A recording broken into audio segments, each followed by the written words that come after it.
Little House on the Prairie series by Laura Ingalls Wilder. Book 8, These Happy Golden Years. Chapter 32, Haste to the Wedding. Carrie and Grace eagerly offered to do all the housework so that Ma and Laura could finish the cashmere, and every day that week they sewed as fast as they could.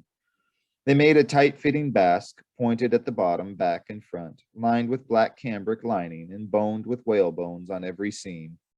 It had a high collar of the cashmere. The sleeves were lined too. They were long and plain and beautifully fitted, with a little fullness at the top, but tight at the wrists.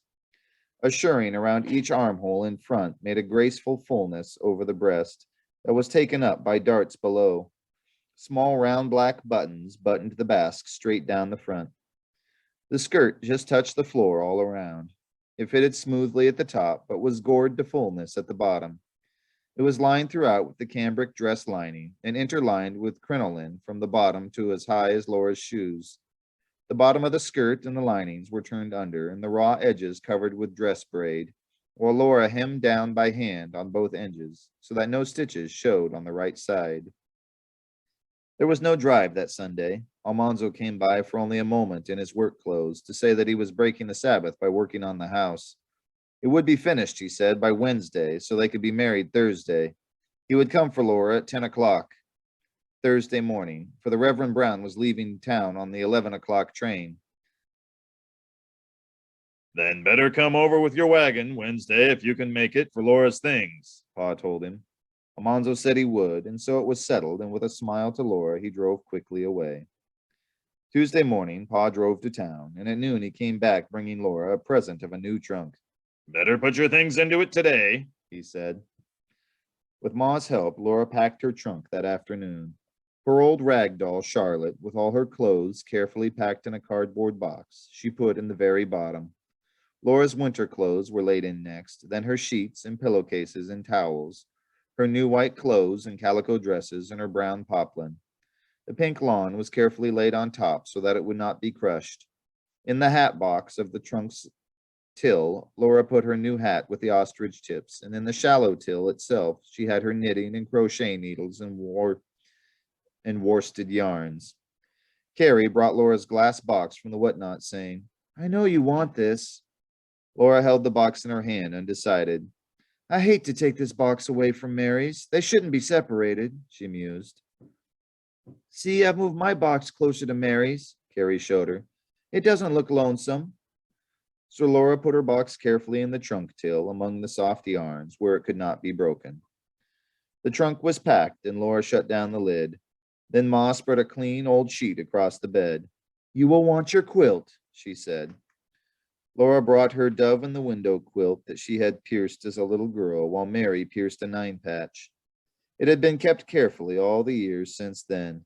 Ma laid it folded on the sheet, and upon it she placed 2 large plump pillows. "I want you to have these, Laura," she said. "You helped me save the feathers from geese that Pa shot on Silver Lake. They are good as new. I have been saving them for you. This red and white check tablecloth is like those I have always had. I thought it might make the new home more homelike if you saw it on your table."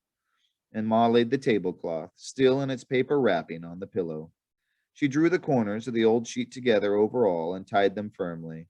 "There, that will keep the dust out," she said. Almanzo came next morning with Barnum and Skip hitched to his wagon. He and Pa loaded the trunk and the pillow bundle into it. Then Pa said, "Wait a minute, don't hurry away, I'll be back." And he went into the house. For a moment or two all the others stood by the wagon, talking and waiting for Pa to come from the door. Then he came around the corner of the house, leading Laura's favorite young cow. She was fawn-colored all over and gentle. Quietly, Pa tied her behind the wagon, then threw her picket rope into the wagon as he said, "Her picket rope goes with her." "Oh, Pa," Laura cried, "do you really mean I may take Fawn with me?" "That's exactly what I do mean," Pa said. "Be a pity if you couldn't have one calf out of all you have helped to raise." Laura could not speak, but she gave Pa a look that thanked him.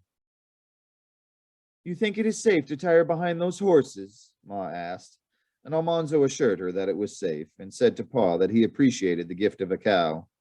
Then turning to Laura, he said, "I'll be over in the morning at 10 o'clock." "I will be ready," Laura promised. But as she stood watching Almanzo drive away, she was unable to realize that tomorrow she would leave home. Try as she would, she could not think of going away tomorrow as meaning that she would not come back, as she had always come back from drives with Almanzo. That afternoon, the finished black cashmere was carefully pressed, and then Ma made a big white cake. Laura helped her by beating the egg whites on a platter with a fork until Ma said they were stiff enough. My arm is stiffer, Laura ruefully laughed, rubbing her aching right arm. This cake must be just right, Ma insisted. If you can't have a wedding party, at least you shall have a wedding dinner at home and a wedding cake. After supper that night, Laura brought Pa's fiddle to him and asked, Please, Pa, make some music. Pa took the fiddle from the box. He was a long time tuning it, then he must rosin the bow carefully. At last, he poised the bow above the fiddle strings and cleared his throat. What will you have, Laura? Play for Mary first, Laura answered, and then play all the old tunes one after another as long as you can. She sat on the doorstep, and just inside the door, Pa and Ma looked out over the prairie while Pa played Highland Mary. Then, while the sun was going down, he played all the old tunes that Laura had known ever since she could remember. The sun sank from sight, trailing bright banners after it. The colors faded, the land grew shadowy, the first star twinkled.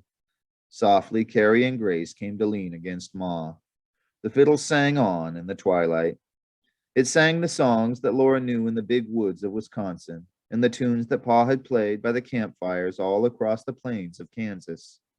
It repeated the nightingale's song in the moonlight on the banks of the Verdigus River. Then it remembered the days in the dugout on the banks of Plum Creek, and the winter evenings in the new house that Pa had built there. It sang of the Christmas on Silver Lake and of springtime after the long, hard winter.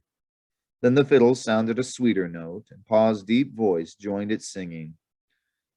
Once in the dear dead days beyond recall, when on the world the mists began to fall, out of the dreams that rose in happy throng, low to our hearts love sang an old sweet song. And in the dusk where fell the firelight gleam, softly it wove itself into our dream. Just a song at twilight when the lights are low, and the flickering shadows softly come and go. Though the heart be weary, sad the day and long, still to us at twilight comes love's old song, comes love's old sweet song. Even today we hear of love's song of yore. Deep in our hearts it swells forevermore. Footsteps may falter and weary grow the way, still we can hear it at the close of day. So to the end, when life's dim shadows fall, love will be found the sweetest song of all.